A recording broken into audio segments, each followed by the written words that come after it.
병원에 이런 글이 실려 있었습니다. 자녀가 반항하면 아이가 거리에서 방황하지 않고 집에 있다는 것이고, 집을 해야 할 세금이 있다면 그건 나에게 직장과 재산이 있다는 것입니다.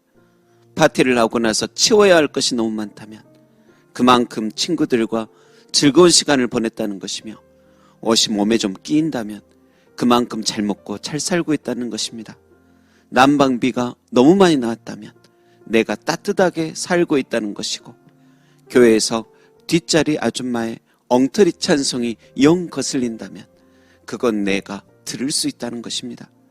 세탁하고 다림질 해야 할 일이 산더미처럼 있다면 그건 입을 옷이 많다는 것이고, 온몸이 피곤하고 뻐근해진다면 그건 내가 열심히 일을 했다는 것입니다. 이른 새벽 시끄러운 자명종 소리에 깬다면 그건 내가 살아있다는 것입니다. 여러분, 우리 주님께서는 감사하며 살아가는 사람들을 찾고 계십니다. 은혜가 당연한 듯 새침하게 살아가는 사람들이 참된 감사를 발견하여 감사라는 재미가 있고 그 영혼에 감사라는 감격이 있기를 바라십니다. 부모님께 사랑받은 것 당연하게 여기면 안 됩니다. 예수님의 십자가와 하나님의 나라 당연하게만 여기는 게 아니라 두렵고 떨림으로 감사함으로 받아야 합니다. 원래 내 것이 아니었는데, 애초에 나 같은 사람은 그것을 받을 수가 없었는데 주님의 자비의 손을 통해 그 귀한 것을 내 손에 다정히 지어주신 것처럼 소중히 여겨야 합니다. 하지만 사람들은 감사한다는 것 자체를 스스로의 자존심을 구기는 것처럼 여기는지 감사를 불편해합니다. 감사를 잊고 살아갑니다.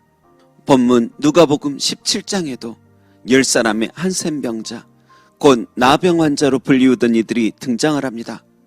당시 그 나병 환자들은 사람 없는 외진 곳에 모여 살며 생명을 부지하였습니다. 그들의 일생 소원이 무엇이었겠습니까? 사람답게 살아보는 것, 고침을 받고 깨끗하게 살아보는 것이 일생의 소원이었을 것입니다. 그런데 어느 날 예수님께서 사람의 발길이 끊긴 그곳에 찾아오십니다. 십자가를 지시기 얼마 전 그 낮고 낮은 곳에, 사람들이 너무도 불편해하는 곳에 일부러 찾아가셔서 얼마 남지 않은 생명의 기간을 그들에게 할애하신 것입니다. 그리고 그들은 모두 예수님 만나 고침받았습니다.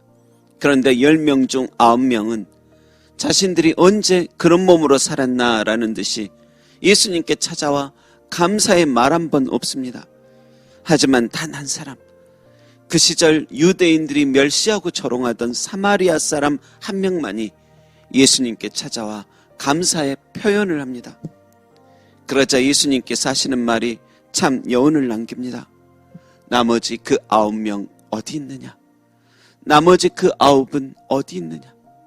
여러분, 감사로 제사를 드리는 자가 나를 영화롭게 하나니 그의 행위를 옳게 하는 자에게 내가 하나님의 구원을 보이겠다고 약속하셨습니다.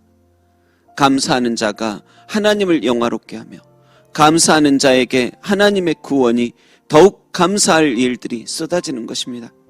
여러분, 그러니 적어도 하루에 몇 번씩은 일부러라도 감사하다, 감사하다 고백하시길 바랍니다. 사람들에게 또 하나님 아버지께 홀로 있을 때에도 진심 어린 마음으로 조용히 감사합니다, 감사합니다 하고 말하며 표현하시길 바랍니다.